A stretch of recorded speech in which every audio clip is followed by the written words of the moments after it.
ইন্দোনেশিয়ার পশ্চিম জাভায় অবস্থিত এক পাহাড়, যেটি তার প্রাকৃতিক সৌন্দর্যের পাশাপাশি আরবান লেজেন্ড এবং রহস্যময় ঘটনাগুলোর জন্যও পরিচিত। সেই পাহাড়ে হাইকিং করার উদ্দেশ্যে কিছু বন্ধু বান্ধবীরা গিয়েছিল, আর যাত্রাপথে তাদের সাথে ঘটেছিল ভয়ানক লোমহর্ষক সব ঘটনা। তারপর কি হয়েছিল তাদের সাথে? পাহাড়ের রহস্যময় সেই যাত্রার ঘটনাটি সত্য, এবং সেখানে যারা গিয়েছিল তাদের মধ্যে একজন কেঁদে কেঁদে একটা পডকাস্টে এসে তার ঘটনা শেয়ার করেছিল। রহস্যময় ভৌতিক পাহাড় আর কালো জাদু নিয়ে সত্য এই ঘটনাটি হান্টিং অফ মাউন্টেন গেট মুভিতে তুলে ধরা হয়েছে, যা শুনলে আপনি ভয়ের সাথে সাথে অনেকটা ইমোশনালও হয়ে যাবেন। আপনাদের সাথে আমি আছি শুভ্র, আর আপনারা দেখছেন প্রেতালাপ। তাহলে চলুন চলে যাওয়া যাক রহস্যময় সেই পাহাড়টিতে, যেখানে আপনার ভয় করবে। তার আগে চ্যানেলটি সাবস্ক্রাইব করে ফেলুন। ঘটনার শুরুতেই আমরা দুই মেয়ে বান্ধবীকে দেখতে পাই, মায়া আর ইতা। তারা দুজন বেস্ট ফ্রেন্ড। তারা তাদের বন্ধুত্বময় জীবন খুব ভালোভাবেই কাটাচ্ছিল। স্কুলের ছুটি চলছিল, তাই শুয়ে শুয়ে তারা দুইজন কোথায় যাওয়া যায় এই ছুটিতে সেই চিন্তা করছিল। মায়া এখানে তাদের এক রিলেটিভদের বাড়িতে বেড়াতে যাওয়ার কথা বলে, কিন্তু ইতা বলছিল সেখানে যেতে তার ফ্যামিলি তাকে পারমিশন দেবে না। আসলে ইতার নাক থেকে মাঝে মধ্যেই রক্ত বের হয়, যার কারণে তার ফ্যামিলির সবাই অনেক চিন্তিত।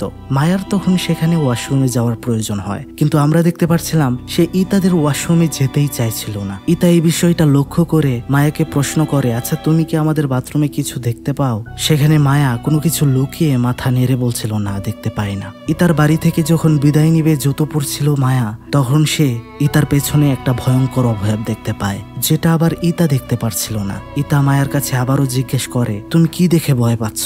কিন্তু আমরা দেখতে পারছিলাম এখানেও মায়া মিথ্যা বলে যে সে কিছুই দেখেনি। আমরা দেখতে পারছিলাম তাদের দুই বান্ধবীর মধ্যে যতটা না পর্যন্ত ভালো সম্পর্ক, তার থেকে ভালো সম্পর্ক তাদের দুই পরিবারের মধ্যেও ছিল। এদিকে আমরা দেখতে পারছিলাম মায়ার বাড়িতে সন্ধ্যার সময় তার ভাইয়ের বন্ধুরা এসেছিল। তার ভাইয়ের নাম ইন্দ্রা, আর বন্ধুদের নাম হচ্ছে ইয়াকুব, আকরি, ইয়াদি আর আলী। সেখানে বন্ধু বান্ধবীরা মিলে একটা প্ল্যানিং করছিল যে তারা পাহাড়ে হাইকিং করতে যাবে।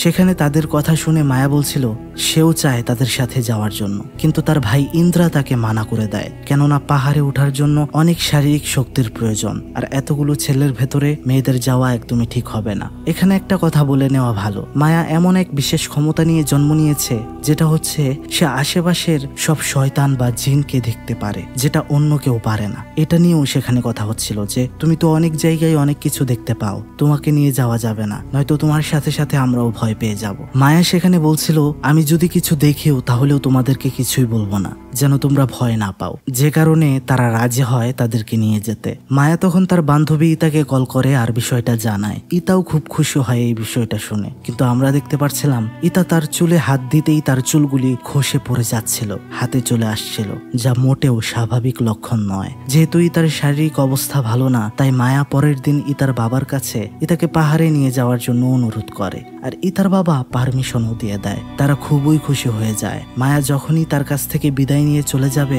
তখন সে আবারও ইতার পেছনে সেই ভয়ঙ্কর শয়তানকে দেখতে পারে, কিন্তু এটাও সে ইতাকে বলে না। আমরা দেখতে পারছিলাম সবাই রেডি হয়ে গিয়েছে পাহাড়ে যাওয়ার জন্য। তারা সবাই ইতাকে নিতে আসলে ইতার মা সবাইকে বলে যে তোমরা তো জানোই ইতা শারীরিকভাবে একটু সমস্যায় রয়েছে, তাই তার একটু খেয়াল রেখো সবাই। আমরা দেখতে পারি তারা দুই বান্ধবী খুবই খুশি ছিল, কেননা এই প্রথমবার তারা পাহাড়ে হাইকিং করতে যাবে। আমরা দেখতে পাই তারা সবাই মিলে একটা ভ্যানে করে পাহাড়ের কাছাকাছি চলে যায়। সেখান থেকেই তাদের হাইকিং শুরু। কিন্তু সেখানে হঠাৎ ইতার পেট ব্যথা করছিল, কিন্তু তাও সে বলছিল আমি ঠিক আছি, যেতে পারবো। সেখানেই তাদের রাত হয়ে যাওয়ার কারণে তারা ঠিক করে কালকে সকালে তারা পাহাড়ে ওঠার ট্রাই করবে। আজ রাতে তারা এখানেই একটা বাড়িতে আশ্রয় নেয়। আমরা দেখতে পাচ্ছিলাম যখন রাত ঠিক 4টা, তখন ইটার পেট আবারও ব্যথা করতে শুরু করে। তার সাথে সাথে মায়াও জেগে যায়। মায়াকে ইতা বলে তার পিরিয়ড শুরু হয়েছে হয়তো, এই জন্য তার ব্যথা হচ্ছে। মায়া তখন বলছিল, দেখো আমার মনে হচ্ছে তোমার এই অবস্থায় পাহাড়ে ওঠা ঠিক হবে না, তুমি বাড়িতে চলে যাও। কিন্তু ইতা এটা মানছিল না। সেখানে বাথরুমে যায় সে, আর তার ব্যবহৃত কাপড়টা ধুয়ে একটা পলিথিনে সেটা বেঁধে রাখে। তখনই আমরা দেখতে পাচ্ছিলাম একটা ভয়ঙ্কর হাত তার হাত থেকে সেই ব্যাগটা নিয়ে নেয়, আর সে উপরে চাইতেই তা প্রথমবারের মতো ভয়ঙ্কর সেই শয়তানকে দেখতে পারে। আর সে একটা চিৎকার দেয়, তার চিৎকার শুনে সবাই বাথরুমের কাছে চলে যায়। বাথরুমের দরজাটা খোলার পর তারা ইতাকে দেখতে পারে অদ্ভুতভাবে দাঁড়িয়ে থাকতে। সবাই তাকে জিজ্ঞেস করছিল কিন্তু সে কোনো উত্তরই দিচ্ছিল না। সেই বাড়ির এক মহিলা তখন একটা শরবত বানিয়ে দেয় ইতাকে। সেটা দিতেই এক টানে সেটা খেয়ে ফেলে ইতা। দেখে বোঝাই যাচ্ছিল সে খুবই ভয় পেয়ে আছে। তখন সে বলে, আমি বাথরুমের ভেতর অনেক ভয়ানক একটা শয়তানকে দেখেছি যেটা আমার পেছনেই দাঁড়িয়েছিল। এটা শুনে মায়া বুঝতে পারে যে সে এতদিন যে শয়তানকে ইতার পেছনে দেখতো এটাই আজ দেখতে পেয়েছে হয়তো ইতা। যাই হোক, এটা নিয়ে সবার মধ্যেই কথা হচ্ছিল যে ইতা আর মায়াকে নিয়ে আসাটা একদমই উচিত হয়নি, তাদের ফিরে যাওয়া দরকার। এরপরে আমরা দেখতে পারি তারা পাহাড়ে উঠতে শুরু করে। এর পরের দিন পাহাড়ের সৌন্দর্য দেখে সবাই মুগ্ধ হচ্ছিল। হাঁটতে হাঁটতে তারা কিছুটা ক্লান্ত হয়ে গেলে একটা জায়গায় বসে আর সেখানে বিশ্রাম নেয়। কিন্তু মায়া সেখানে একটা বৃদ্ধা মহিলাকে দেখতে পায়। সে ভাবছিল এটা হয়তো মানুষ না, কিন্তু সবাই আসলে এটাকে দেখতে পারছিল। আসলে এটা মানুষই ছিল। যেখানে এটা নিয়ে সবাই মজা করছিল যে তুমি ভেবেছো এটা মানুষ না, তাই না? যাই হোক, সবাই সেখানে মূল পাহাড়ে ওঠার আগে দোয়া পড়ে নেয় আর ঠিক করে নেয় কাউকে ছেড়ে কেউ আলাদা হবে না, কারণ লোকমুখে শোনা যায় এই পাহাড়টা নাকি অনেক বিপজ্জনক। এদিকে বাড়িতেই তার মা ডাস্টবিনে কিছু চুল পায় আর একটা কাপড় পায় যেটাতে রক্ত লেগেছিল। এটা দেখে সে অনেক চিন্তিত হয়ে পড়ে। এসব সেই তার বাবাকে গিয়ে দেখায়, কিন্তু আমরা দেখতে পারছিলাম তার বাবা বলছিল এসব কিছুই না, হয়তো হাত কেটে গিয়েছিল চুল কাটতে গিয়ে, তাই এমন হতেই পারে। যাই হোক, ওইদিকে তারা যখন পাহাড়ে উঠছিল তখন ইতার কানে অদ্ভুত সব আওয়াজ শুনতে পাচ্ছিল আর বারবার সে থেমে যাচ্ছিল। মনে হচ্ছিল সে কোনো একটা ভ্রমে চলে গিয়েছে। মায়া তখন তার কানে জোরে শব্দ করলে তার হুঁশ ফিরে আসে। পাহাড়ের ভেতরে অনেকটা যাওয়ার পর তারা একটা জায়গায় বসে, কারণ তাদের অনেকটা ক্ষুধা লেগে গিয়েছিল। তারা খাচ্ছিল। ঠিক তখনই কাউকে কিছু না বলে ইতা একা একা সামনে থাকা একটা পাহাড়ি ঝিলের সামনে চলে যায় আর সেখানে তার নোংরা হওয়া কাপড়টা যেটা পলিথিনে ছিল সেটা পানিতে ফেলে দেয়, যা করাটা মোটেও উচিত হয়নি। মায়া তাকে আনতে গেলে পেছন থেকে ডাক দিতেই সেটা যখন তার দিকে ফিরে সে অনেক ভয় পেয়ে যায়, কেননা ইতাকে কিছু একটা পজেস করে ফেলেছিল। সেটা ছিল একটা বৃদ্ধা জিন। সেটা মায়ার গলা টিপে ধরেছিল আর বলছিল তোমরা তাকে রাগিয়ে দিয়েছ, এটা মোটেও তোমাদের উচিত হয়নি। মায়া তখন সেই ঝিল থেকে একটা লম্বা মহিলার অবয়বকে উঠতে দেখতে পায়, যার চুল ছিল মাথা থেকে একদম নিচে পর্যন্ত। তখন সেখানে সবাই চলে আসে আর ইতাকে মায়ার থেকে কোনো রকমে সরায়। ইতা যখন স্বাভাবিক হয় সবাই ভাবছিল তারা কি যাত্রা এখানেই থামিয়ে দিবে নাকি, কারণ তাদের সাথে ধীরে ধীরে খারাপ কিছুই ঘটছে। মায়া যখন ইতাকে বলে তোমার ভেতরে কি হয়েছিল, তুমি এমন করছিলে কেন, তোমার ভেতরে হয়তো কিছু ঢুকেছিল, ইতা এটা বিশ্বাস করছিল না। সে বলে আরে তেমন কিছুই না। তার ব্যবহার দেখে মনে হচ্ছিল যখন তার কিছুই হয়নি। তারপর আমরা দেখতে পাই আবারও তাদের যাত্রা শুরু হয়, কিন্তু হঠাৎ করে তারা শুনতে থাকে একটা বাচ্চার কান্নার আওয়াজ, যেটা তারা সবাই শুনতে পাচ্ছিল আর খুবই ভয় পাচ্ছিল। কিছুটা সামনে যেতেই মায়া দেখতে পারে একটা লোকের আত্মা, যেটা বারবার মায়াকে বলছিল ইতাকে নিয়ে বাড়ি চলে যেতে, সামনে আর না এগোতে। সবাই অদ্ভুত আওয়াজ শুনতে পাচ্ছিল, যে আওয়াজটা তারা কোনোভাবেই সহ্য করতে পারছিল না। এত তীক্ষ্ণ আওয়াজ তারা আগে কখনো শুনেনি। সবাই বলা বলি করছিল এগুলো হচ্ছে শুধুমাত্র ইতার এখানে আসার কারণে, কিন্তু সেখানে থাকা আলী বলছিল এসব কিছুই না, আমরা আগেও শুনেছি এই পাহাড়ের সমস্যা রয়েছে। আসলে বন্ধুরা মনে মনে অনেকটা পছন্দ করতো ইতাকে আলী। যাই হোক, তারা যখন আবারও চলা শুরু করে আমরা দেখতে পারছিলাম ইতার শরীর ছটফট করতে শুরু করে হঠাৎ করেই। তখনই তার ভেতরে একটা জিন ভর করে, চোখ হয়ে যায় একদম ভিন্ন, যেটা সবার উদ্দেশ্যে বলছিল ইতা যেন এই পাহাড় থেকে যত দ্রুত সম্ভব চলে যায়, কারণ তার কারণে পাহাড় অপবিত্র হয়ে যাচ্ছে। ওদিকে বাড়ির মধ্যেই তার মা ডিম রান্না করার সময় হঠাৎ ডিমগুলো পড়ে গিয়ে ভেঙে যায়, কিন্তু অদ্ভুত বিষয় হচ্ছে ডিমগুলো নষ্ট ছিল আর ভেতর থেকে মাংসের পিণ্ড বের হয়ে আসছিল। এদিকে পাহাড়ে ইন্দ্রা তার বোনকে বলছিল তুমি তাকে নিয়ে বাড়িতে চলে যাও, এখানে আসলে তোমাদের আসা উচিতই হয়নি। তখন আমরা দেখতে পারি তার ভেতর আরেকটা ভিন্ন শয়তান চলে আসে আর বলছিল এই জায়গা আমার, আমি এখান থেকে যাব না। এটা বলে সে সামনে এগোতে থাকে। তারা সবাই তার পেছনে যেতে থাকে, কিন্তু আজব বিষয় হচ্ছে তাদের সামনে থেকে হঠাৎ করেই ইতা গায়েব হয়ে যায়। তারা খুঁজতে শুরু করে ইতাকে। মায়া একটা বৃদ্ধ শয়তানকেও সেখানে দেখতে পারছিল, যেটা চিল্লিয়ে চিল্লিয়ে তাদেরকে এখান থেকে যেতে বলছিল। যেহেতু এটাকে অন্য কেউ দেখতে পারছিল না, মায়া সেখানে সবাইকে অ্যালার্ট করে দেয় আর বলে যত দ্রুত সম্ভব এখান থেকে পালাও। তারা যখন পালিয়ে আরো সামনে যায় দেখতে পারে একটা জায়গার মধ্যে বসে রয়েছে ইতা। মায়া তার সামনে যেতেই আজব ভাবে ইতা ইমোশনাল কথাবার্তা বলছিল। সে বলছিল, একবার যদি আমি পাহাড়ের চূড়ায় পৌঁছে যাই তাহলে সারা জীবনের জন্য আমি তোমাকে মিস করব মায়া, হয়তো আমি আর থাকবো না। এটা বলার পর তারা দুজনেই অনেক ইমোশনাল হয়ে যায়। হয়তো বন্ধুরা আপনারা এখনো ঘটনার কিছুই বুঝতে পারছেন না, কিন্তু ঘটনার শেষে যে টুইস্ট সেখানেই সবকিছু রিভিল করা হবে, তাই ধৈর্য সহকারে দেখুন। আমরা দেখতে পারি তারা আবারও হাঁটতে শুরু করে সামনের দিকে, কেননা ভালো একটা জায়গা দেখে তাদের ক্যাম্প করতে হবে। এদিকে রাত হয়ে যায়, তারা একটা ভালো জায়গা দেখে তাঁবু খাটায়। সেখানে তাদের সাথে ভালোভাবেই কথা বলছিল ইতা, কিন্তু হঠাৎ করে তার শরীর আবারও ছটফট করতে শুরু করে।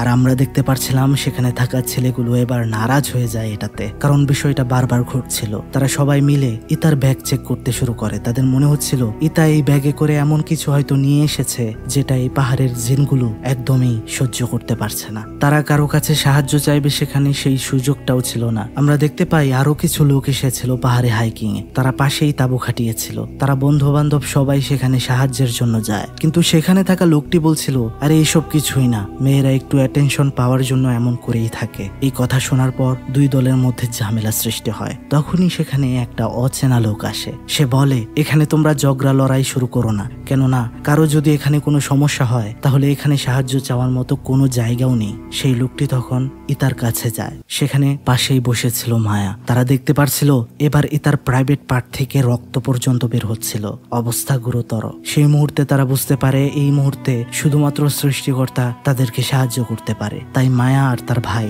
তারা দুজন মিলেই ইতার কানের মধ্যে সূরা পড়তে শুরু করে। এদিকে আমরা ইতার বাড়িতে দেখতে পারি তার মাও নামাজ পড়ে তাসবিহ জপছিল। তখন সে শুনতে পারে যেন বাড়ির ছাদে কেউ হেঁটে যাচ্ছে আর অদ্ভুত আওয়াজ হচ্ছে। আর এদিকে ইতার কানে সূরা পড়ার কারণে তার ভেতরে থাকা শয়তানটা অনেক ছটফট করছিল, যেটা দেখতে খুবই ভয়ঙ্কর লাগছিল। চোখ মুখ হয়ে গিয়েছিল অদ্ভুত ভয়ানক। এটা দেখে সবাই ভয় পাচ্ছিল। সূরা তেলাওয়াত শেষ হলে মোটামুটি ঠিক হয়ে যায় ইতা। এদিকে আবারও আমরা বাড়িতে দেখতে পারছিলাম ইতার মা তার বাবাকে গিয়ে এই সব ঘটনা বলছিল যে বাড়িতে অদ্ভুত শব্দ হচ্ছে, কিন্তু আমরা দেখতে পারছিলাম ইতার বাবা বলছিল এসব কিছুই না, কোনো বিড়াল টেরাল হবে হয়তো, ভয় না পেতে। কিন্তু এখানেই তার বাবাকে রহস্যজনকই মনে হচ্ছিল। এদিকে পাহাড়ে অনেক রাত হয়ে গিয়েছে আর বেশি কিছু করার নেই, তাই সেই লোকটি তাদেরকে বলে যে তোমরা ভয় পেও না, আজকে রাতটা কোনোভাবে কাটাও, সব ঠিক হয়ে যাবে। তারা তখন সবাই গিয়ে তাঁবুতে ঘুমিয়ে পড়ে, কিন্তু আমরা দেখতে পারছিলাম রাতে ঘুমের মধ্যে মায়ের স্বপ্নে আসে একটা জিন,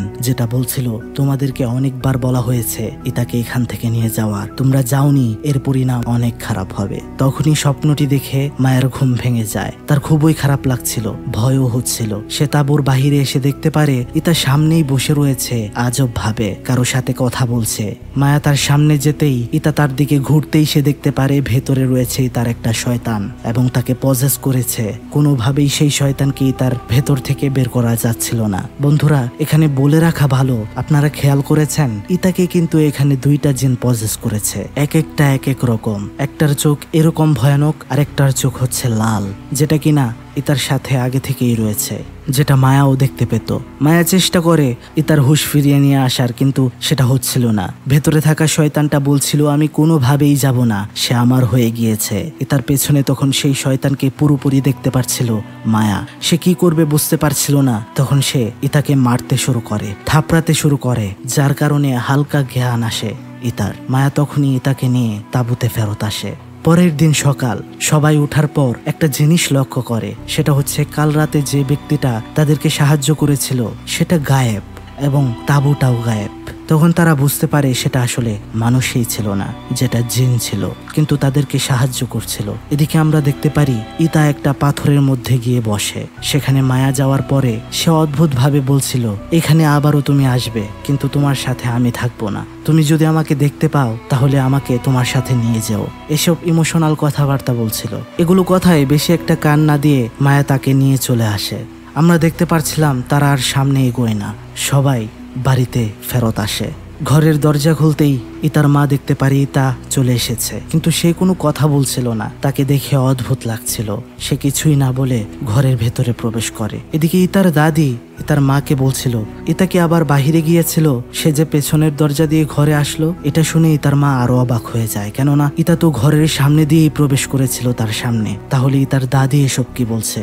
বন্ধুরা বাড়িতে আসার পর থেকেই তার অবস্থা আরো ভয়াবহ রূপ ধারণ করতে শুরু করে। তাকে আবারও সেই শয়তান পজেস করে। সব বন্ধুরা তখনই তাকে দেখতে আসছিল। সেখানে একটা কবিরাজও এসেছিল ইতাকে ঠিক করতে, কিন্তু পারছিল না। সেই কবিরাজের মুখে সেটা থুতু মেরেছিল সেই শয়তান। আর অদ্ভুত বিষয় হচ্ছে, নিজেই নিজের চুল ছিঁড়ে ফেলছিল আর হাতের নখ তুলে ফেলছিল। একটা বিভৎস অবস্থা। তাকে সবভাবেই শান্ত রাখার চেষ্টা করে অসফল হচ্ছিল সবাই। সর্বশেষে উপায় না পেয়ে ইতাকে দ্রুত হসপিটালে অ্যাডমিট করা হয়। আর ইতার এই অবস্থার জন্য ইতার বাবা ইন্দ্রা আর মায়াকে দোষারোপ করছিল। বলছিল, তোমরা যদি আমার মেয়েকে পাহাড়ে না নিয়ে যেতে তাহলে এই অবস্থা হতোই না। কিন্তু আসলে কি তাই বন্ধুরা? সমস্যা কি শুধু পাহাড় থেকে হয়েছে? তাই জানা যাবে একটু পরে। এদিকে আমরা দেখতে পারি ডাক্তারই তার বাবাকে এসে বলছে ইতাকে অজ্ঞান করার ইনজেকশন দেওয়া হয়েছে, যেটা অনেক হাই ডোজের। একটু শান্ত করা হয়েছে তাকে, কিন্তু এতেও যদি কোনো কাজ না করে তাহলে আর কিছুই করার থাকবে না। এটা শুনে তারাও চিন্তিত হয়ে যায়। ইতার এই অবস্থার কারণে মায়েরও ভালো লাগছিল না। সেই তার সাথে দেখা করতে আসে। আমরা দেখতে পারছিলাম তারা দুই বান্ধবী অনেক কান্নাকাটি করছিল।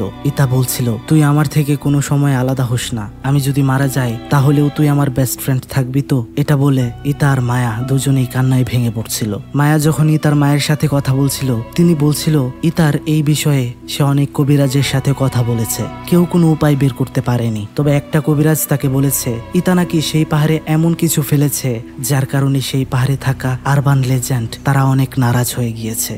অর্থাৎ সেই জিনেরা অনেক নারাজ হয়ে গিয়েছে ইতার উপর। কিন্তু সে সেখানে কি ফেলেছিল এটা কেউ বলতে পারছিল না। আর আমরা দেখতে পাচ্ছিলাম সময় যতই যাচ্ছে ইতার পেট ফুলতে শুরু করছিল। এদিকে রাতে মায়া তার ভাই ইন্দ্রার সাথে কথা বলছিল যে ইতা সেই পাহাড়ে কি এমন ফেলতে পারে। সে কি তার নোংরা কাপড় ফেলেছিল সেই ঝিলে, যার কারণে এমন হয়েছিল? ইন্দ্রা বলে, আমি তার ব্যাগ চেক করেছিলাম, তার নোংরা করা জিনিসটা আমি পলিথিনের ভেতরেই পেয়েছিলাম, সে সেটা ফেলেনি। তখনই তারা আরো চিন্তিত হয়ে যায়, তাহলে কি এমন ফেললো সে যার কারণে এত কিছু হচ্ছে? এদিকে যতই দিন যাচ্ছিল ইতার অবস্থা ভয়াবহ খারাপ হচ্ছিল। প্রতিদিন রাতে সেই শয়তান তাকে এসে টর্চার করত। আর আমরা দেখতে পারছিলাম তার মাথার সব চুলগুলো পড়ে যাচ্ছিল।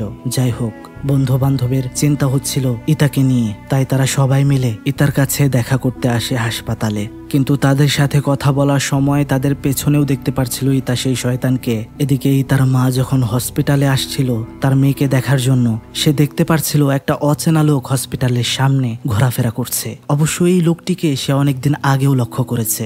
যেদিন থেকে ইতা এই হসপিটালে অ্যাডমিট হয়েছে সেই লোকটিও ঘোরাফেরা করছে এই হসপিটালের আশেপাশে। দিনগুলো এভাবেই কেটে যাচ্ছিল সমস্যায়। কিন্তু একদিন হঠাৎ করে মায়ার বাড়িতে ইতা চলে আসে। সে এসেই বলছিল, দেখ দোস্ত, আমি একদম সুস্থ হয়ে গেছি রে, আমি এসেছি তোর কাপড়টা ফেরত দিতে। মায়া তো এটা দেখে খুবই খুশি হয়ে যায়। সে বলে, এই কাপড়টা আমি তোকে সারা জীবনের জন্য দিয়ে দিলাম, তুই ভালো হয়ে গিয়েছিস, সেটাই অনেক আমার জন্য। মায়া যখন নিশ্চিন্ত, তখন হঠাৎ করে ইন্দ্রা এসে তাকে একটা খারাপ খবর শোনায় আর মায়াকে বলে হাসপাতালে যেতে। মায়া হসপিটালে যাওয়ার পর দেখতে পারে ডাক্তাররা অনেক চেষ্টা করছে ইতার দম ফেরানোর জন্য, কিন্তু কাজ হচ্ছিল না। সবাই খুবই ইমোশনাল হয়ে যায়, হয়তো ইতা চলে গিয়েছে সারা জীবনের জন্য ছেড়ে। কেউ মানতেই পারছিল না, কিন্তু আজব ভাবে ইতা মরার সময় তার মুখ থেকে রক্ত বের হয়। খুব ভয়ানক ভাবে তার মৃত্যু হয়। মায়া কাঁদছিল। মৃত্যুর সময় সে তার বেস্ট ফ্রেন্ডের দিকে চেয়ে একটা মুচকি হাসি দেয়। ইতা মারা গিয়েছে। সবাই যখন বসে কোরআন তেলাওয়াত করছিল তখনই তার মা সেই লোককে আবার দেখতে পারে, যে লোকটা হসপিটালে আসতো ইতা বেঁচে থাকতে। তার সন্দেহ হয় হয়তো এই লোকটা কোনোভাবে ইতার মৃত্যুর সাথে জড়িত, কিন্তু লোকটি তাদেরকে কিছু না বলেই চলে যায়। মায়াও খুব অশান্তিতে দিন যাপন করছিল। কিন্তু সেদিন যখন সে ঘুমিয়েছিল হঠাৎ করে সে একটা স্বপ্ন দেখে, যেখানে ঘটনার আসল সত্যতা বের হয়ে আসে। সেখানে সে দেখতে পারছিল হাইকিং এ যাওয়ার আগে ইতার বাবা তাকে একটা পলিথিনে মোড়ানো কিছু দিয়েছিল। আর মায়া দেখছিল ইতার ব্যাগে দুইটা পলিথিন ছিল, একটা ছিল নোংরা কাপড়ের আর একটা ছিল অন্য কিছু, যেটা ইতার বাবা তাকে দিয়েছিল। আর সেটাই সে পাহাড়ের ঝিলের মধ্যে ফেলেছিল, আর যার কারণে এত কিছু হয়েছে। এই স্বপ্ন দেখার পর সে উঠে পড়ে আর এই বিষয়টা সে বলে দেয় ইতার মাকে। ইতার মা তখন ইতার বাবাকে জিজ্ঞেস করে, তুমি কি এমন দিয়েছিলে তাকে যে এমন হলো? তুমি সবকিছু আমাকে বলো।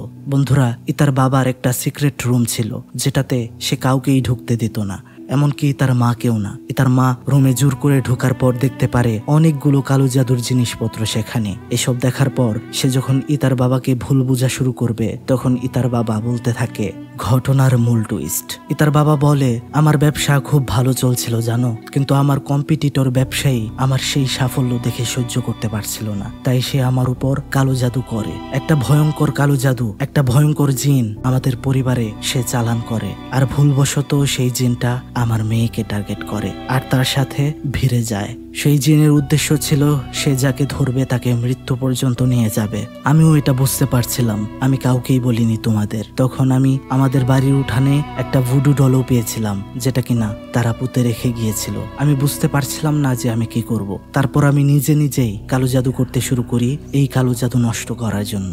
সেই পুতুলটাকে অনেক দূরে ফেলে দিয়ে আসতে হতো। ইতা, মায়া তারা সবাই যখন দূরে পাহাড়ে হাইকিং এ যেতে চাইছিল, তাই আমি এই সুযোগ কাজে লাগিয়ে সেই ভুডু ডলটাও তার সাথে দিয়ে দিয়েছিলাম যেন সে দূরে ফেলে আসে। কিন্তু সেটা সেই পাহাড়ের ঝিলে ফেলার কারণে সেখানে থাকা জিনেরা যে নারাজ হয়ে যাবে, সমস্যা করবে, তা আমি বুঝতে পারিনি। সেখান থেকে চলে আসার পর সেই পাহাড়ের জিনেরা তো কিছু করেনি, কিন্তু কালো জাদুর সেই জিনটাই আমাদের মেয়েকে শেষ করে দিল।